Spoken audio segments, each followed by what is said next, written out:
আমেৰিকাৰ ৰাষ্ট্ৰপতি ডোনাল্ড ট্ৰাম্পে এইবাৰ ভাৰতক লৈ এনেকুৱা এটা মন্তব্য কৰিছে যিটো মন্তব্যৰ পাছত ভাৰতত ব্যাপক প্ৰতিক্ৰিয়াৰ সৃষ্টি হৈছে। ট্ৰাম্প আৰু আমেৰিকাৰ তৰফৰ পৰা ভাৰতৰ ওপৰত ইতিমধ্যে টেৰিফ আৰোপ কৰা হৈছিল আৰু সেই কথা পুনৰবাৰ ট্ৰাম্পৰ তৰফৰ পৰা সংবাদ মাধ্যমত উল্লেখ কৰা হ'ল। হোৱাইট হাউচত অনুষ্ঠিত এক বৈঠকত ট্ৰাম্পে পুনৰবাৰ ভাৰতক লৈ এটা ডাঙৰ মন্তব্য কৰিছে। প্ৰশ্ন উত্থাপিত হৈছে প্ৰধানমন্ত্ৰী নৰেন্দ্ৰ মোদীক নিজৰ বন্ধু বুলি আখ্যা দি ট্ৰাম্পে কিয় বাৰে বাৰে ভাৰতক লৈ এনেকুৱা মন্তব্য কৰিছে আৰু ভাৰতৰ ওপৰত কৰ আৰোপ নাইবা টেৰিফ আৰোপৰ কথা কিয় উল্লেখ কৰিছে। ট্ৰাম্পে প্ৰকৃতপক্ষে কি বুলি কৈছে আৰু ইয়াৰ ফলত ভাৰতৰ বজাৰত কি প্ৰভাৱ পৰিব তাৰ খবৰ আপোনালোকৰ বাবে লৈ অহাৰ চেষ্টা কৰিম। কিন্তু ট্ৰাম্প তথা আমেৰিকাই ভাৰতৰ ওপৰত এইদৰে হেঁচা দি থকাৰ মাজতেই বিপদৰ বন্ধু ৰাছিয়া পুনৰবাৰ ভাৰতৰ পক্ষত থিয় হৈছে।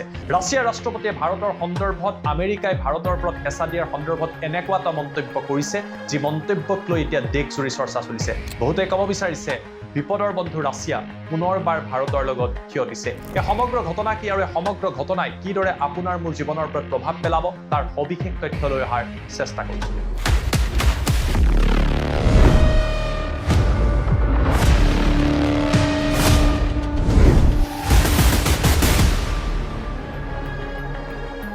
নমস্কাৰ, মই জ্যোতিদীপ বৈশ্য।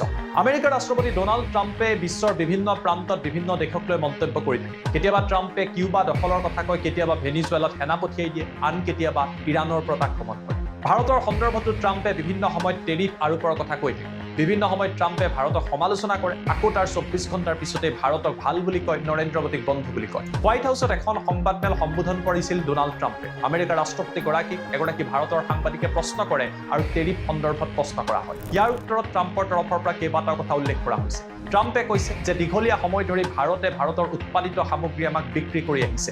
আমি ভাৰতৰ উৎপাদিত সামগ্ৰী আমেৰিকাত বিক্ৰী কৰাৰ ক্ষেত্ৰত কোনো ধৰণৰ টেৰিফ লোৱা নাছিল, কোনো ধৰণৰ টেক্স বা কৰ লোৱা নাছিল। ইয়াৰ পৰিৱৰ্তে যদি আমেৰিকাৰ সামগ্ৰী ভাৰতত বিক্ৰী কৰা হয়, ভাৰতে আমাৰ পৰা 200% কৰ বা টেৰিফ সংগ্ৰহ কৰে। বিগত সময়ত এইদৰে ভাৰতৰ তৰফৰ পৰা এই কাম কৰি অহা হৈছিল আৰু এই সিদ্ধান্তৰ বাবে ট্ৰাম্পে দুখ ঠেলি দিলে বাইডেন প্ৰশাসনলৈ বা আগৰ চৰকাৰ।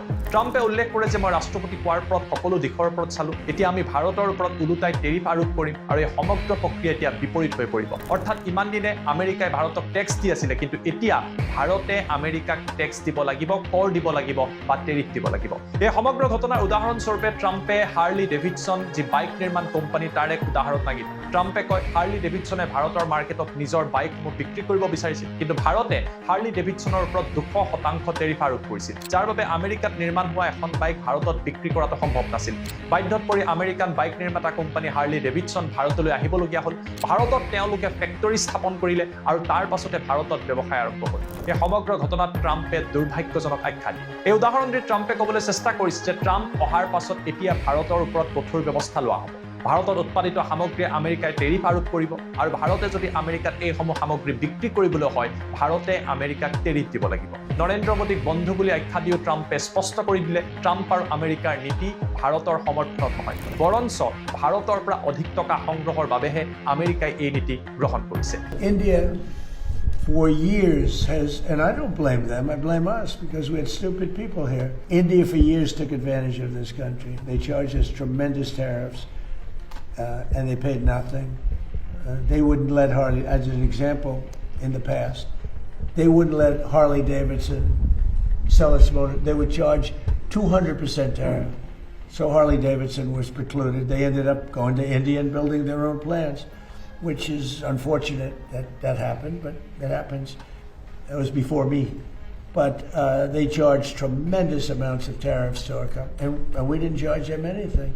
You know, they sold motorbikes here too. You know we charged them? Nothing. And now it's the exact reverse. And we're making a lot of money with India. But we'll get to a deal. Because I like your Prime Minister a lot. He's a good friend of mine. Get along great. And we're going to make a deal. We have a very good relationship. এয়া আছিল আমেৰিকাৰ ৰাষ্ট্ৰপতি Donald ট্ৰাম্পৰ মন্তব্য। ইংৰাজীত তেওঁ কৰা মন্তব্যৰ মই আপোনালোকক দেখুৱালো, য'ত এইখিনি কথাই তেওঁ থুলমূলকৈ উল্লেখ কৰিছে। অৰ্থাৎ যি আমেৰিকাৰ লগত ভাৰতে সম্পৰ্ক স্থাপনৰ বাবে বহু চেষ্টা কৰি আছে, সেই আমেৰিকাই ভাৰতৰ উন্নয়ন হোৱাটো সঁচাকৈ বিচৰা নাই। আমেৰিকাৰ এটাৰ পিছত আনটাকৈ কোম্পানীয়ে ভাৰতৰ বজাৰত কাম কৰি থাকে। তাৰ পাছতো ট্ৰাম্পে টেৰিফ আৰোপৰ জৰিয়তে সম্পৰ্ক কিয় বেয়া কৰিব বিচাৰিছে, এই প্ৰশ্নটো জনতাৰ মনত আছে। এই ঘটনা সংঘটিত হৈ থকাৰ মাজতে বিশ্বৰ আন প্ৰান্তত আন এখন সংবাদমেল হৈছিল। সেই প্ৰান্তটো আছিল ৰাছিয়াৰ ছেইণ্ট পিটাৰ্ছবাৰ্গ। ৰাছিয়াৰ ৰাষ্ট্ৰপতি ভ্লাদিমিৰ পুটিন ছেইণ্ট পিটাৰ্ছবাৰ্গত মিলিত হৈছিল বিশ্বৰ বিভিন্ন প্ৰান্তৰ পৰা অহা প্ৰতিনিধিসকলৰ সৈতে সাংবাদিকসকলৰ সৈতেও ছেইণ্ট পিটাৰ্ছবাৰ্গৰ এই অনুষ্ঠানত পুটিনে কথা পাতে আৰু তেতিয়াই পুটিনে ভাৰত আৰু আমেৰিকাৰ সন্দৰ্ভত কেইবাটাও ডাঙৰ মন্তব্য কৰে ভাৰতৰ তৰফৰ পৰা সাংবাদিকে পুটিনক প্ৰশ্ন কৰিলে যে আমেৰিকাই ভাৰতৰ ওপৰত দি থকা হেঁচাক লৈ আপুনি কি ক'ব ইয়াৰ উত্তৰত ৰাছিয়াৰ ৰাষ্ট্ৰপতিয়ে উল্লেখ কৰে যে হয় আমেৰিকাই ভাৰতৰ ওপৰত হেঁচা দিছে ৰাছিয়াৰ লগত ভাৰতৰ সম্পৰ্কসমূহ ৰক্ষা কৰাৰ বাবে কিন্তু পুটিনে তাৰ লগতে উল্লেখ কৰে আমেৰিকাই হওক বা পশ্চিমৰ আন দেশেই হওক যদি ভাৰতক এইদৰে হেঁচা দি থাকে এয়া সমগ্ৰ বিশ্বৰ বাবে ক্ষতিকাৰক হ'ব কেৱল সিমানেই নহয় পুটিনে কৈছে যিমান হেঁচা দিলেও ভাৰত আৰু ৰাছিয়াৰ মাজৰ সম্পৰ্ক কোনেও ভাঙিব নোৱাৰে বৰঞ্চ ৰাছিয়া আৰু ভাৰতৰ সম্পৰ্ক আগতকৈ শক্তিশালী হৈছে ইতিমধ্যে ভাৰত আৰু ৰাছিয়াৰ মাজত সম্পৰ্ক যথেষ্ট পুৰণি সেই কথা আপোনালোকে গম পায় যে ভাৰতে অধিকাংশ যিসমূহ অস্ত্ৰ শস্ত্ৰ আছে সেয়া ৰাছিয়াৰ পৰাই ক্ৰয় কৰে শেহতীয়াভাৱে S-400 পুনৰবাৰ ৰাছিয়াৰ পৰা ভাৰতে ক্ৰয় কৰিছে কেৱল সিমানেই নহয় পুটিনে উল্লেখ কৰে যে সুখয় 57 আছে আটাইতকৈ ৰাছিয়াৰ অত্যাধুনিক ফাইটাৰ জেট এই ফাইটাৰ জেট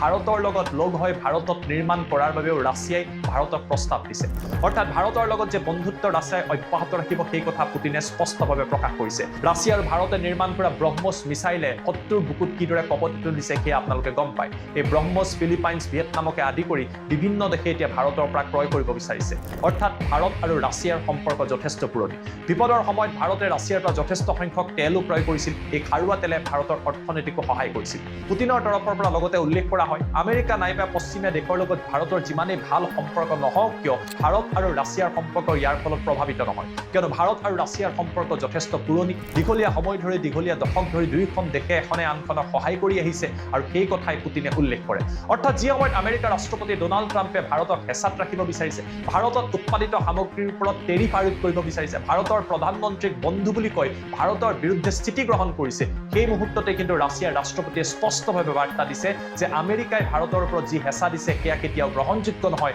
আৰু বিশ্বৰ বাবে এই ক্ষতিকাৰক হ'ব পাৰে কেৱল সিমানেই নহয় ৰাছিয়াৰ ৰাষ্ট্ৰপতিগৰাকীয়ে স্পষ্ট কৰি দিছে যে ৰাছিয়া ভাৰতৰ লগত আছে ভাৰত আৰু ৰাছিয়াৰ মাজত ব্যৱসায় বাণিজ্য বৃদ্ধি হ'ব তেলৰ কিনা বেচা অব্যাহত থাকিব আৰু বিশেষকৈ ডিফেন্স ছেক্টৰত ভাৰত আৰু ৰাছিয়াই আগন্তুক সময়ত আগুৱাই যাব অৰ্থাৎ যি সময়ত আমেৰিকাই ভাৰতক হেঁচা দিছে সেই সময়ত ৰাছিয়াই ভাৰতৰ লগত থিয় দিছে শেহতীয়াকৈ ব্ৰিক্স সামিটতো দেখিবলৈ পোৱা গৈছিল ভাৰত ৰাছিয়া চীন একত্ৰিত হৈছিল গতিকে এটা কথা স্পষ্ট বিশ্বৰ প্ৰতিখন দেশে এতিয়া কেৱল আমেৰিকাৰ কথামতেই যে আগন্তুক সময়ত উদ্ভৱ নকৰে সেয়া সুনিশ্চিত আমেৰিকাই ডলাৰৰ জৰিয়তে নিজৰ শক্তিৰ জৰিয়তে বিশ্বক নিয়ন্ত্ৰণ কৰাৰ চেষ্টা কৰিছে হয়তো ভাৰতৰ ওপৰতো তেওঁলোকে দীঘলীয়া সময় ধৰি হেঁচা দি আছে বা আগন্তুক সময়ত হেঁচা প্ৰয়োগ কৰিব কিন্তু ৰাছিয়া চীন আৰু ভাৰত যদি একত্ৰিত হয় ব্ৰিক্সৰ জৰিয়তে যদি এক নতুন অৰ্থনীতি গঢ়ি তোলাৰ চেষ্টা কৰে এক নতুন শক্তিৰ সৃষ্টি কৰে ইয়াৰ ফলত আমেৰিকাৰ ওপৰতো হেঁচা বৃদ্ধি পাব এয়া আছিলে শেহতীয়া ঘটনা য'ত আমেৰিকাৰ ৰাষ্ট্ৰপতিয়ে ভাৰতৰ ওপৰত টেৰিফ আৰোপ কৰাৰ কথা কৈছে সেই সময়তেই ৰাছিয়াৰ ৰাষ্ট্ৰপতিয়ে ভাৰতৰ সমৰ্থনত থিয় দিছে এই সমগ্ৰ বিষয়টোক লৈ আপোনালোকে কি ভাবে ডোনাল্ড ট্ৰাম্পৰ ভাৰতক লৈ কৰা এই মন্তব্যবিলাক বা ভাৰতক লৈ তেওঁৰ যি পলিচি তাক লৈ কি ভাবে আৰু ৰাছিয়াৰ ৰাষ্ট্ৰপতিয়ে ভাৰতক লৈ কৰা মন্তব্যক লৈ আপোনালোকে কি ভাবে আমাক কমেন্ট কৰি জনাবলৈ নাপাহৰিব